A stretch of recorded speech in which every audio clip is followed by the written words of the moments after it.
looks like it's go time here. You guys all ready? All right. So just want to say thanks to GDC for inviting me out here. It's a real honor to be up here on stage in front of you all, and I really hope you enjoy what you're about to see. My name is Rick Lico, animation director at the new VR game studio Polyarc. I've been animating in the gaming industry professionally now for about 18 years, primarily focused on the gameplay animation role. You may recognize my work with Quill here, or from many other games series such as Destiny, Halo, Condemned, many, many more I've had the sincere pleasure of being a part of.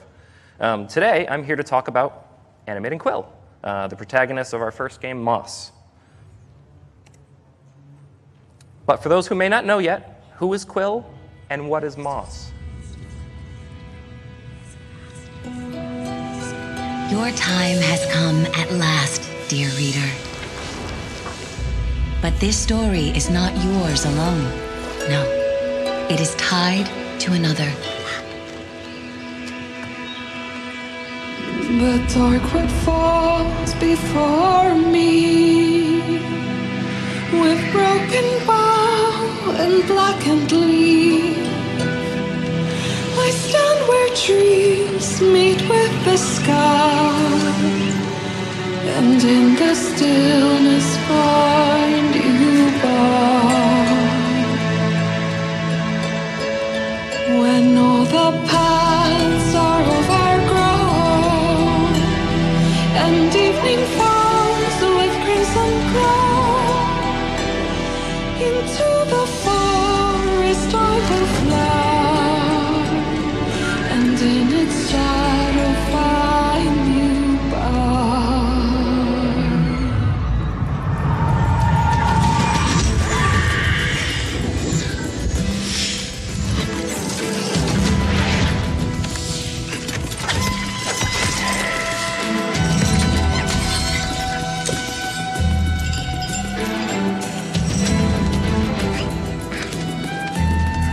Your bond with Quill grows strong, and the journey you take together could change the fate of both our worlds. Shall we begin?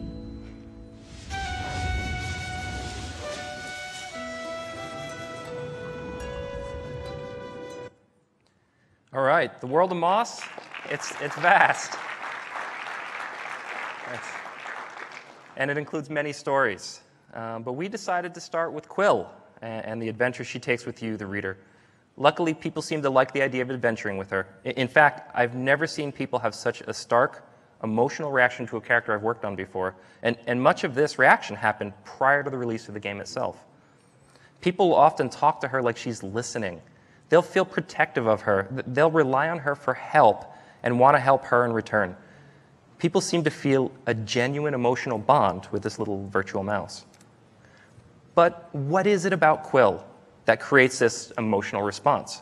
Now, this is the question driving the purpose of this talk. So over the next 45 minutes or so, I'm going to try and answer this question from the animator's perspective. So online, and even here at GDC, you're going to be exposed to an incredible amount of information about the latest tools and technologies. But it's really quite difficult to find information and steps you can take to draw emotion from players. This is inherently a subjective topic, but I'm going to try my best to make it less subjective by describing the constraints we have faced and the steps we have taken. My hopes are that by hearing our story, you'll be able to take home some ideas you can use for your own characters. So to help frame our constraints, I need to give you a little information about Polyarc the studio. Now, Polyarc consists of 15 full-time employees. We're a handful of industry vets from the AAA space, and we're taking a risk making our first game as an indie startup. And we're learning a lot about what it takes to make it on our own. We've learned just how expensive it is to run our own studio. That people are the largest cost of business operation, so it's essential to keep the team as slim as possible. That getting the attention of gamers and creating an experience that stands out is super challenging. And that despite our situation, Moss will be judged in comparison to games staffed by much larger and more substantial budgets. So to help overcome these constraints, we focused our animation efforts towards these three main principles you see here. Building a character from honest life experiences, creating compelling characters in VR, and creating a realistic workflow that enables us to accomplish our goals. Now, let's begin by illustrating why we've chosen to go the VR route. If you look at the history of our industry, the competitive playing field is often reset when new technologies and markets become viable in the retail space. And a good example of this is mobile gaming from 10 years ago. In these marketplaces, the competitive field is much smaller, with the expectations relatively undefined. We knew it would be incredibly difficult to go toe-to-toe with well-established and well-funded console and PC developers as an indie startup. And also, the technology is really interesting to us. It's super exciting to be working in VR because it's unexplored terrain. There's so much undiscovered potential, so we decided to take advantage of what we saw as the next industry reset. But VR introduces some unique challenges we've never really encountered before. Everyone's first VR experience is usually fairly shocking, and it creates a sense of realism and a feeling of immersion. Yet, many of the early VR character performances found in most games were anything but immersive. They often relied on the tried and true methods of the past, where characters are simple avatars who respond to basic gameplay inputs and basic AI routines. 2 years ago, when we started our journey, we made a demo for Moss where Quill was just that. She was a simple gameplay avatar. And you can see here some of the early footage of the world of Moss and Quill herself, and she doesn't feel alive yet. If we would have stuck with this approach and simply polished what's here, she would have been maybe proficient, but not memorable. It's because she's merely a gameplay abstraction here. Now, decades of gaming have trained us to accept certain abstract concepts. We press buttons on an input device and a character on screen in front of us performs an action as a result.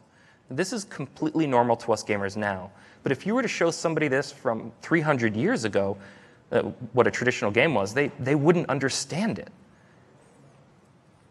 The interface and the resulting actions, they're really a learned experience. And this learned acceptance of the abstract makes us more forgiving when we see our game characters merely react to controller inputs instead of acting like living, breathing people and creatures. We've gotten used to seeing things like popping between animation samples, playing a limited repetitive set of animation clips, or defying physics with reckless abandon.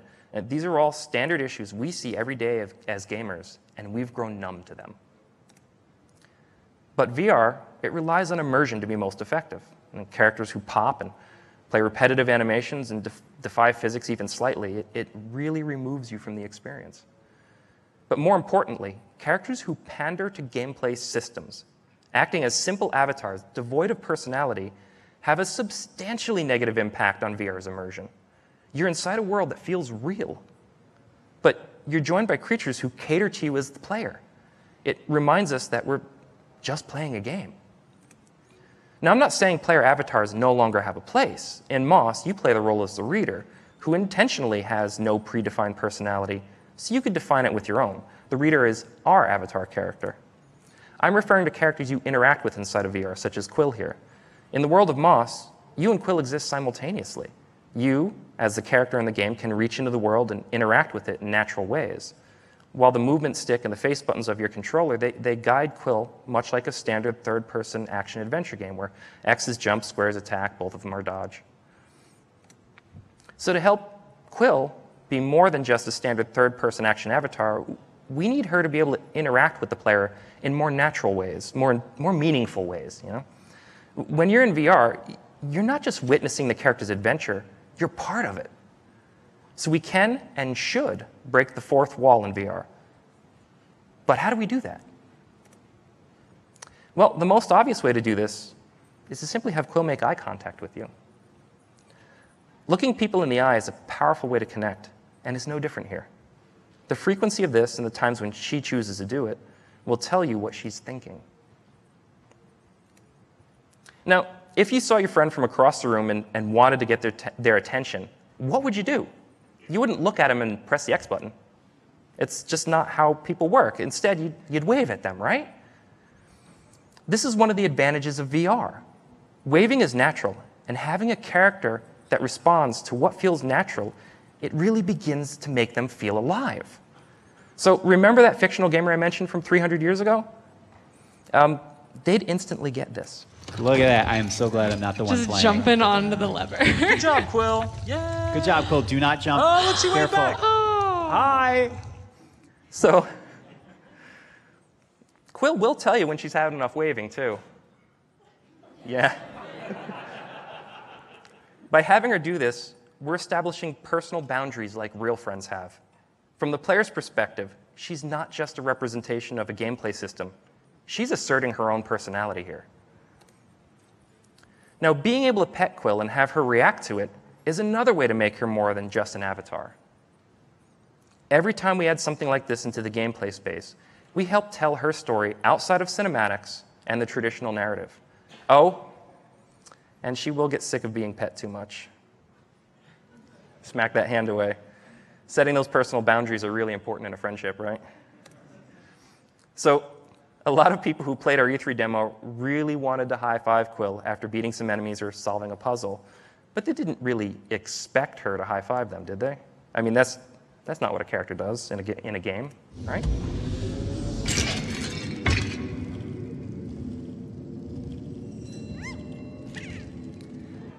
They do now, and if you let her wait too long, she'll high-five herself. She doesn't need you. She's a confident and secure, self-reliant mouse who doesn't need your approval to party. You missed out. So many games often use a hint system to help players stuck on puzzles or lost in an environment. And this is often done inside the game's UI, but we couldn't do this in VR. There's no UI. We had to find a way to communicate the same information, but in a way that fit the platform and the game's design. Yes, you. Okay, you're gonna go around that way.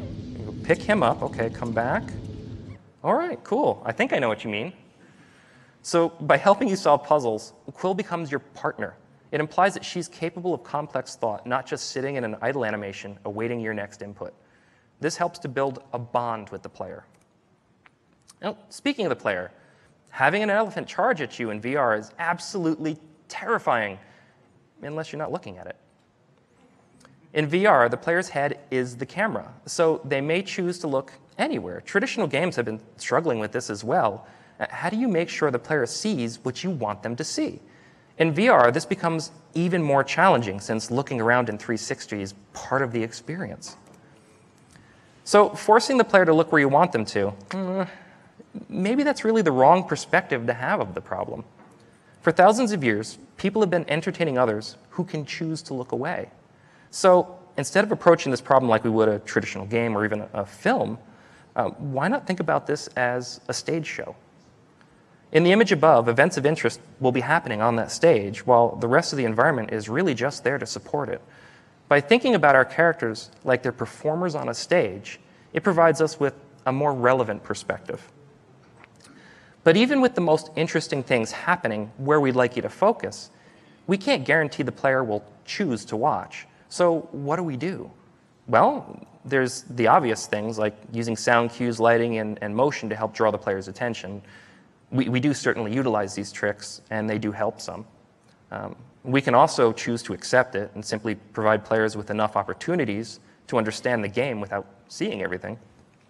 Hopefully, players might even want to go back and see what they missed. But the most effective way we've discovered is to use interactivity as a form of camera control.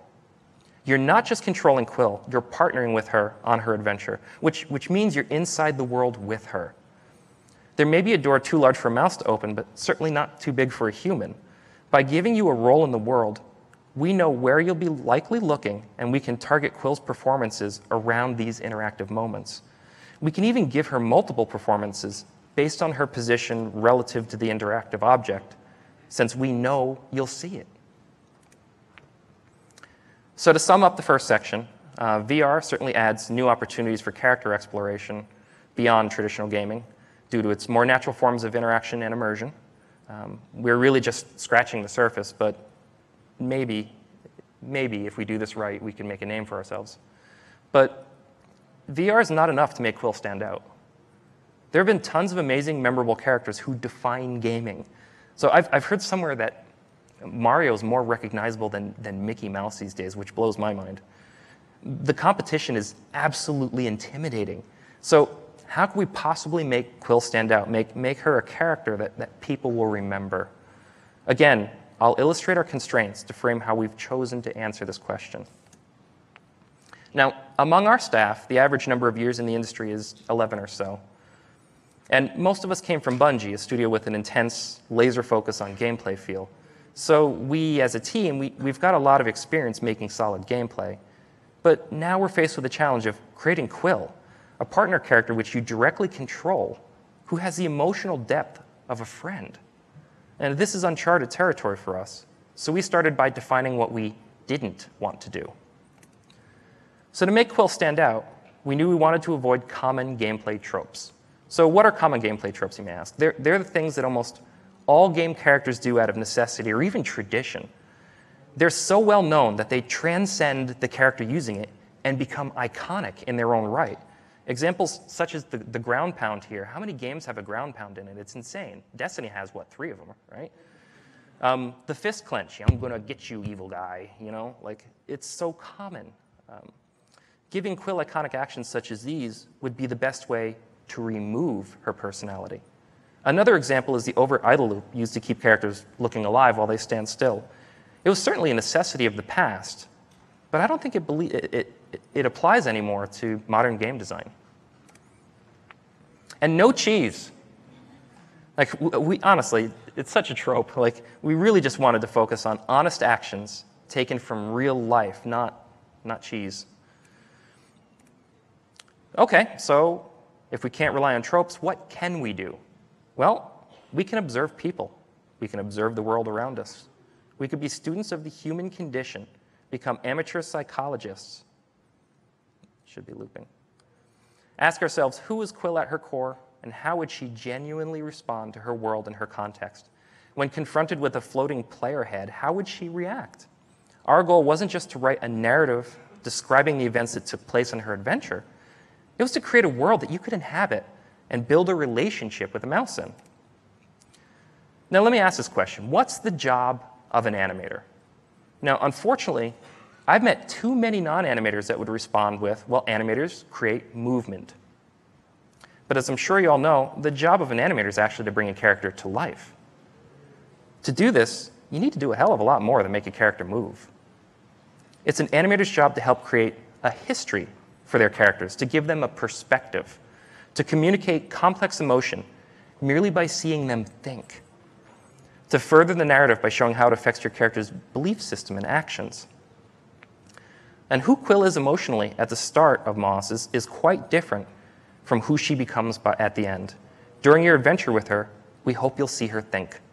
We hope you'll feel her emotions, and we hope you'll believe that she and the world of Moss have a history. So how are we doing this? By giving Quill the ability to speak in sign language, we're implying that at some point, she learned this language. This creates a history and a demonstration of her intelligence level, but it's also very honest and based in reality. Sign language exists to help overcome a disability. Even though Quill can hear just fine, she's incapable of communicating verbally with you. We've chosen to keep our use of signing fairly basic, so not to alienate anyone who may not know it. Within the proper context, even people who don't speak sign, like myself, will likely still understand the message she's trying to convey. But honest performances, they don't end with sign language. In this video, we expect most players to be excited to dig into Quill's world, so Quill invites you in. This is one of the 40 or so response animations Quill will use to express her opinions and react to you. By doing this, her actions help define her and reinforce the feelings we want you, the player, to be experiencing. Quill was designed to amplify your experience, to be a mirror for your own emotional arc. Her response animations were created with that reflection in mind. So there may be the occasional moment where you're pressing a direction on the analog stick and she's just not reacting. And honestly, isn't this like gameplay no-no 101, right? Like, that's a bad thing, right? And sure, it's often frowned upon by players and certainly caused our design team to puff up like pufferfish when I first suggested it. But it's a calculated trade-off to provide Quill with perceived autonomy, To help minimize any potential frustration, we limit when and where we choose to allow Quill this autonomy. Occasionally, we'll allow it after a player input, such as climbing a ledge or pulling a lever, actions that require a button press to activate, so it doesn't feel too out of place. Otherwise, we relegate it to non-combat situations while Quill's standing still already. Active players who often keep Quill on the move may miss out on a lot of her personality moments, so we're actually still trying to figure out the proper cadence for this. So I love Uncharted, The Last Guardian, Tomb Raider, the Assassin's Creed games. They, in my opinion, represent some of the finest examples of characters who transcend the common game avatar and become real people and creatures. Beyond cinematic performances, much of this is due to how well the personality of these characters are represented during gameplay. They don't simply perform gameplay actions. They show emotions, they think, and they react to their world. And much like those games, we've focused on Quill's identity during gameplay. By maintaining the uniqueness of her personality throughout her gameplay actions, we're supporting all the work we've done with her autonomous reactions and personality moments. Our goal is to represent who she is at all times, not just give her a bucket of animation. But gameplay feel is paramount. Remember when I mentioned how pops, repetition, and wonky physics can ruin a VR character? Well, by alleviating as many of those issues as we could, and there's still a lot of work to do, we help craft a more believable performance that we honestly hope feels good to play. And Quill also needs to feel fluid moving around her environment. She should obey the laws of physics whenever possible. She should be instantly responsive, respecting player intent 100% of the time. She should have a robust set of animations describing her actions in unique and varied ways. And she should do all of this without betraying her character or giving into common gameplay tropes. And she is quite the risk taker. Jesus. Thank God there's no fall damage, right? So just because we're a VR game, it doesn't mean we get a pass when it comes to the feel of combat either. Combat needs to be instantly responsive, matching player intent. It needs proper interrupt frames and a good flow to the sword swings. Player will need to be able to evade with short invincibility windows like in a Street Fighter game. So how do we do this without making Quill feel like a gameplay avatar? Well, we animate her actions with honesty. How would such a small, youthful mouse affect her world? Well, she'd be doing it by giving 110%, by wearing her emotional conviction on her sleeve. Like any teenager, she'd approach her world assuming she'll never die. So she'll act out of reckless abandon. She doesn't just swing her sword, she swings her entire body and throws herself at the effort without a thought to her own safety. We make sure she carries her personality across every action she takes. And of course, we also have a traditional narrative to tell about Quill's adventure.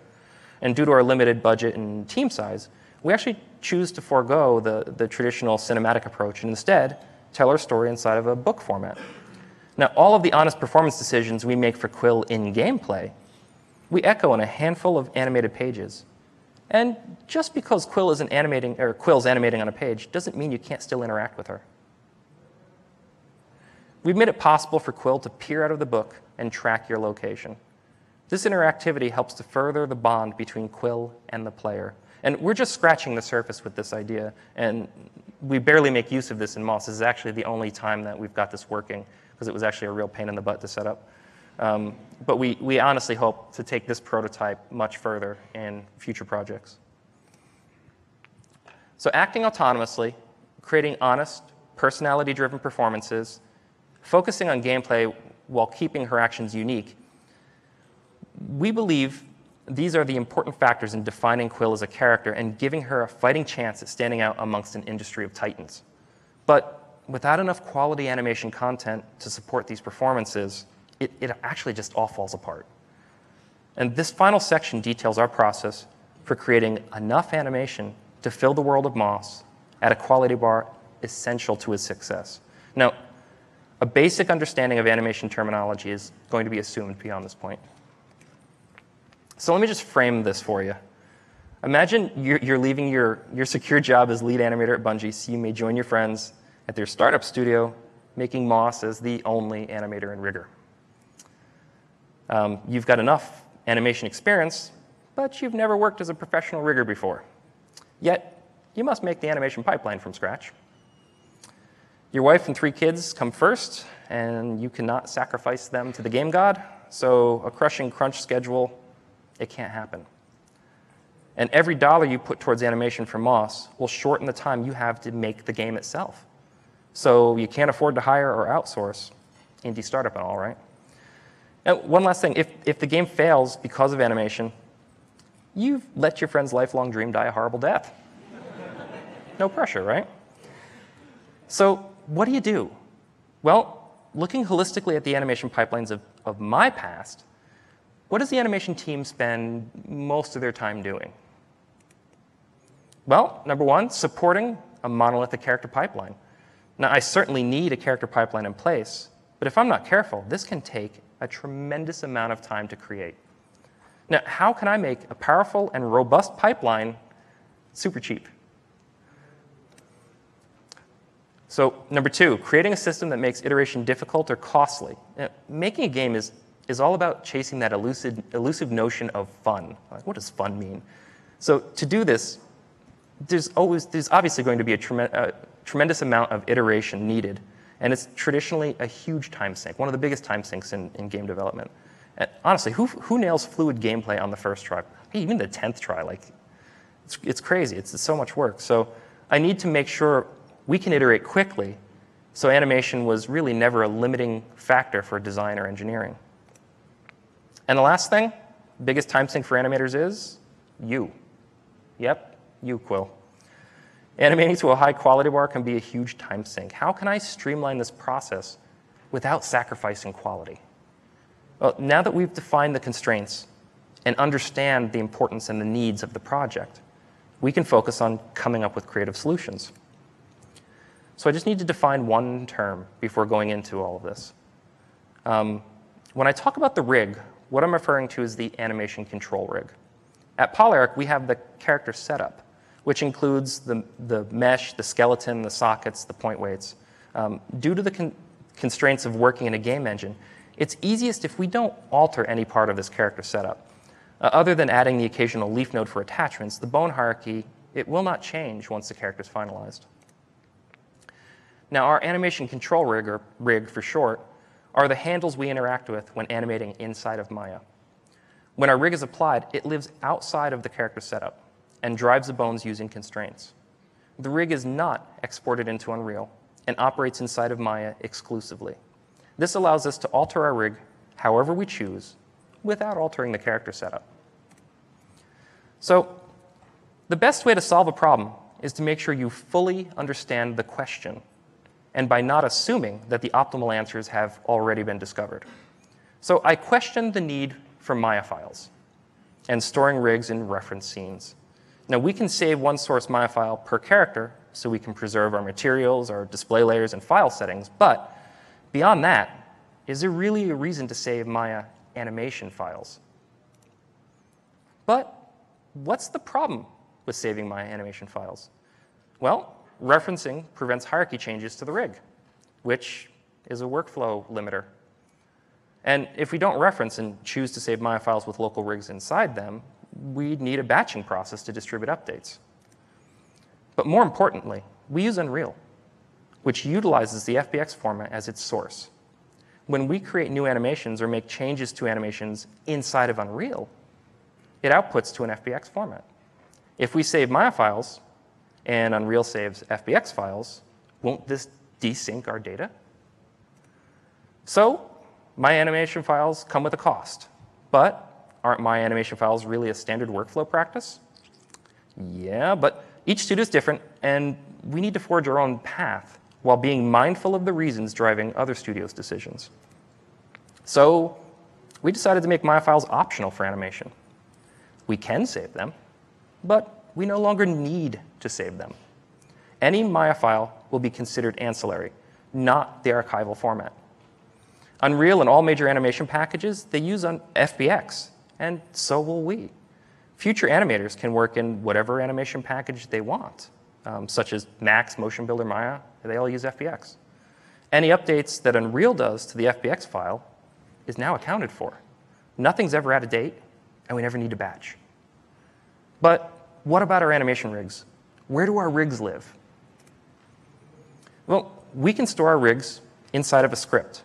We can start an animation by opening the source Maya file for the character we're working on, import any existing animation if needed from an FBX, and apply the rig over the animation data. The trick here is making sure the rig doesn't cause any degradation of animation when applying. But the benefits of working this way are simplicity and flexibility. If I make a change to the rig itself, I simply update the script. And the next time I apply the rig, I'm applying the latest. And I can alter the rig as I please while animating. And if the rig breaks, I simply bake it down, I burn the rig with fire, and I start over again. But what about all the data traditionally saved inside of Maya files? Like, are we really OK with not archiving that data anymore? Well, fuck yeah, like, really, like, aren't those benefits the same constraints complicating iteration and requiring a huge suite of tools to support? Like tools that I don't have the time to create. And we can still use animation layers and motion paths and the time editor and all these cool things that Maya has to offer.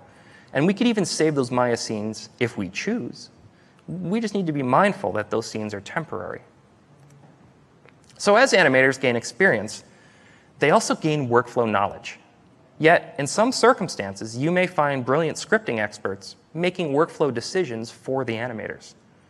Now, this usually happens because the person writing the tool or rig can be seen as the decision maker. But the problem here is the workflow experts aren't the ones designing the workflow in that situation. And when there's a lack of collaboration between the two, the tools can become inefficient or even a barrier to the creative process.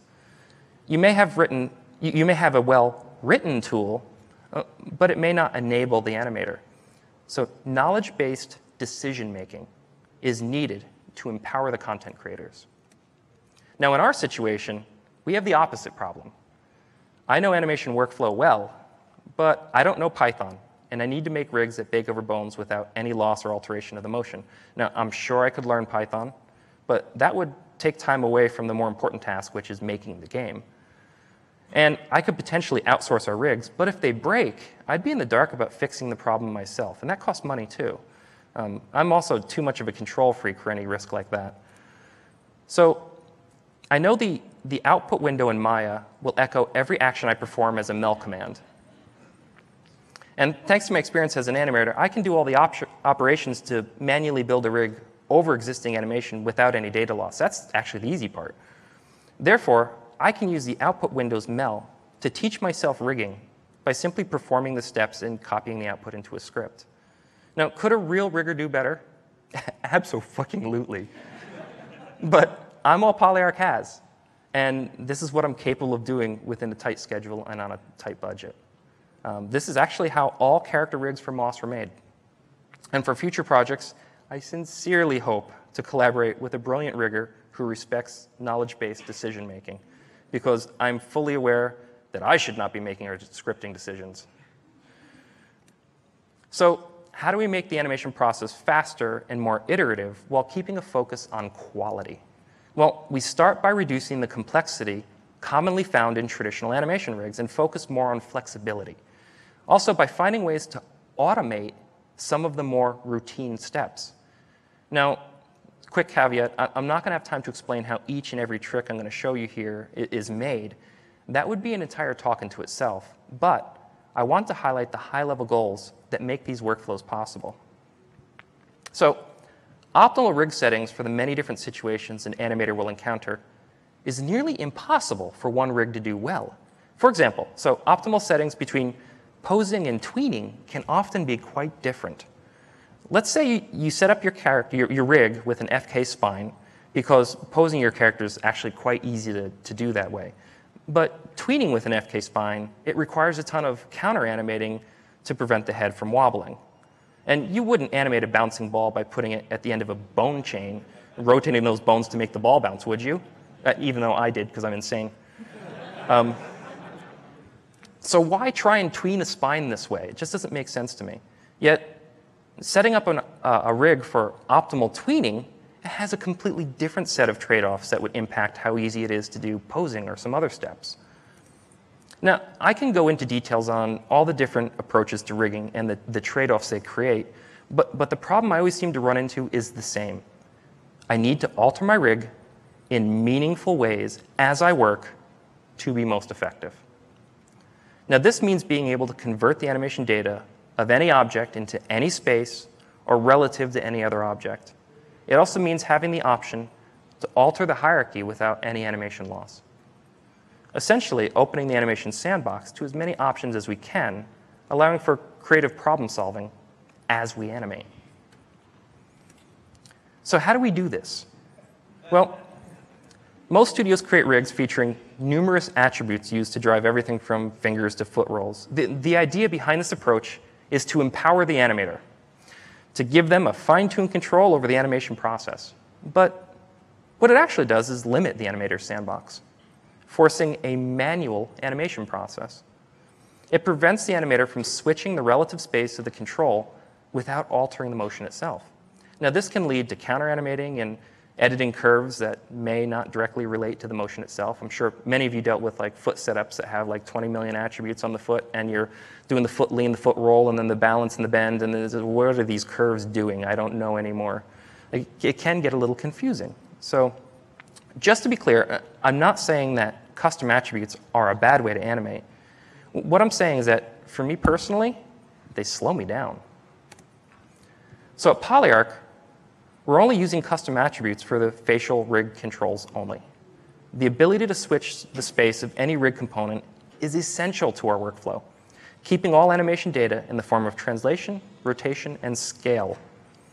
Maintains a simple and easy to understand interface while also making a nearly unlimited sandbox. And this huge sandbox allows us to create workflows which automate the animation process in many situations rather than providing a ton of manual animation options, because manual animation options, they take time. Any scripts I make are optional modules that can vary between broad and specific workflow optimizations. Here, I'm going to give you a few examples. So this is how I work with Quill's spine. So I've got a motion loaded on there, and I've applied the rig. And the rig, when it first applies, is in FK, meaning I rotate, lower in the spine, and it translates upper. Rotate there, head's translating. I do have everything set to world space rotations right now, so when I rotate lower, it doesn't rotate the children object. I can switch between FK and IK. I tend to like doing FK posing because when I make changes to the spine, it moves it. And then I can switch the spine into an aim space setup, where I'm just grabbing those controls and moving them around.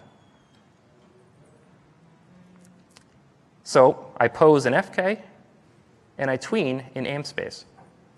And the animation data is unaltered when I switch between those spaces. Now, some of you may be asking yourself, well, how are you baking spline IK into your character? Well, I'm not. I'm using a hierarchy of embedded aim constraints where the up vector is a child of the existing rotation of the individual bones to avoid any of the gimbal issues that you normally get with aim constraints. And when I translate the rig components inside the hierarchy, it alters the rotation of the bones as an offset from what they were previously doing, essentially acting as spline IK, but it works with your Easy Bake Oven. So the spine isn't the only place where conversion makes animation much easier. Here's another example. Have you ever tried to animate a tail swishing around and interact with the ground or a wall? It can really be time-consuming to do this well. Well, here you can see that the tail's just flowing around in FK, and it's going through the wall, and it's going through the floor. And here I'm proving that it's in FK, because apparently I didn't trust myself. And then I'm converting it into the aim space that I use for the spine. So now I can just grab those points, and I can translate them. And the cool thing here is I can take anything that's translating below the ground, grab those translation curves, and zero them out. And now the tail slides along the ground. And let's say that I don't want it going through the wall. I find out the distance of the wall. I make sure that those translations never go past that wall. And now I've taken the FK rotations and turned it into interacting with the wall and the ground. And I could even offset it in time. And the cool thing about offsetting translations through space is when you offset rotation, you can cause wobble at the end of your chain. But when you're offsetting translations in space and it's updating your rotations for you, you never get that wobble. So manually animating your overlap and your detail, it can be a lot of fun for an animator. That's one of the animator's favorite things to do, but it also takes time. And depending on the skill of the animator, it may or may not look consistent. So leveraging physics to supplement this area is a huge time saver. And it allows for more realism if done correctly, and maybe even more consistency. So this is how I work with physics on Quill's spine. So you can see here I started out with just a core posing of her waving. And I'm just going to send things to auto-tangent real quick. And then I'm just going to clean up her up and down on her cog, just to give her some flow to it. And that's all I did to get to this point. And now I'm going to convert her spine into that aim space. And then I'm just going to prove that it's an aim space. And then I'm just going to run physics on the different spine components. And I can run different levels of physics, and I can run them multiple times to give me the proper offsets that I want. And now when I press play, free overlap. I don't have to do this work anymore. Like, it's done for me. And I can even offset like the middle of the spine in time because I'm in this aim space setup. And by offsetting it in time, I'm not screwing up any of the other bones or any of the other bits of animation. I'm just creating even more overlap. And it's because I'm in this type of a setup right here. So finally, I've got one more cool trick to show you guys. This is actually how I animate Quill's ears. So I start out with just basic core posing where the ears just hit a few poses. And then I press the animate this shit button. Okay, now they're animated. And that's just off of a few basic poses and what her head was already doing. So I could manually animate Quill's ears if I chose to. And there are certain high-action clips that simply require an animator's hand to accomplish, like when she's rolling on the ground and stuff. But the point here is it's an optional tool, not my replacement. As an animator, I'm able to make plug-and-play scripts for common animation needs myself. And this flexibility comes from a simple and open sandbox set of tools. When we started Moss, I was actually animating all of this stuff by hand.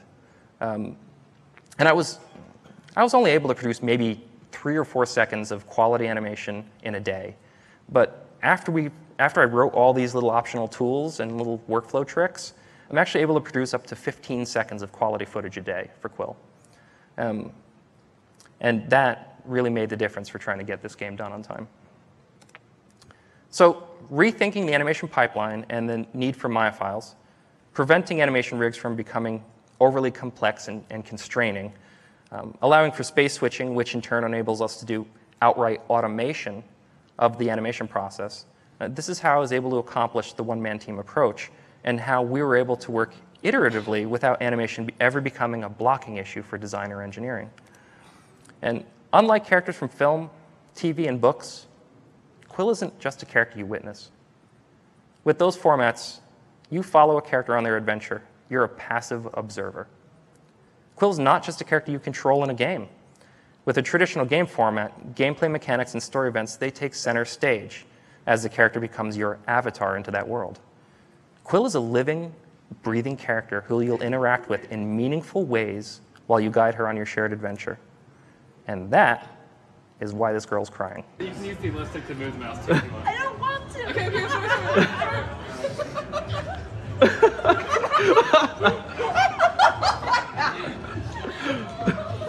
Okay. We're laughing with you. We're not laughing at you. Serious. So this session is one of 2 talks that Polyarc's doing this year. If you missed it yesterday, Brendan Walker did a great talk on a lot of the back end and how we hooked up a lot of the information for Quill, and it was a good companion talk to this. And he also talks a lot about how to wipe tears from headsets. So, questions?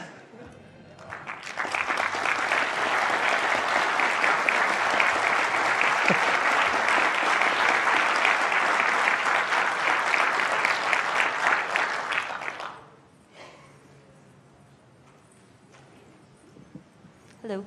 This is more of a design question, but with this sort of strong relationship you've established with Quill and the players for future games or places where she might show up, have you thought about persistence? Like if I play a game later with Quill, will she recognize me from our experiences in the first game? That's a great idea. That really is. Like, it's something that we've actually discussed in the past. So the question was, are we going to maintain persistence with Quill in future products? And the answer essentially is yes. And we're trying to figure out what that means at this point. This was amazing. I'm sure we'll all understand if the answer is no, but are you making any of your rigging scripts available publicly? I don't think you'd want them.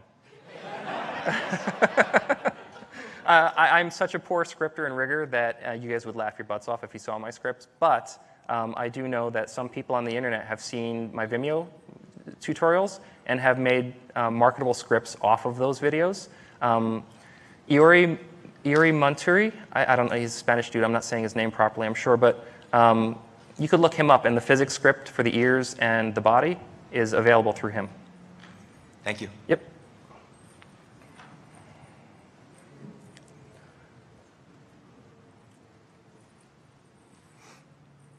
Wow, looks like we're wrapping it up pretty quickly here. All right, well, I guess we'll call it. So if you have any questions that you don't want to say out loud on the mic, come see me. And thanks for being here, everybody. It's been my pleasure to be here.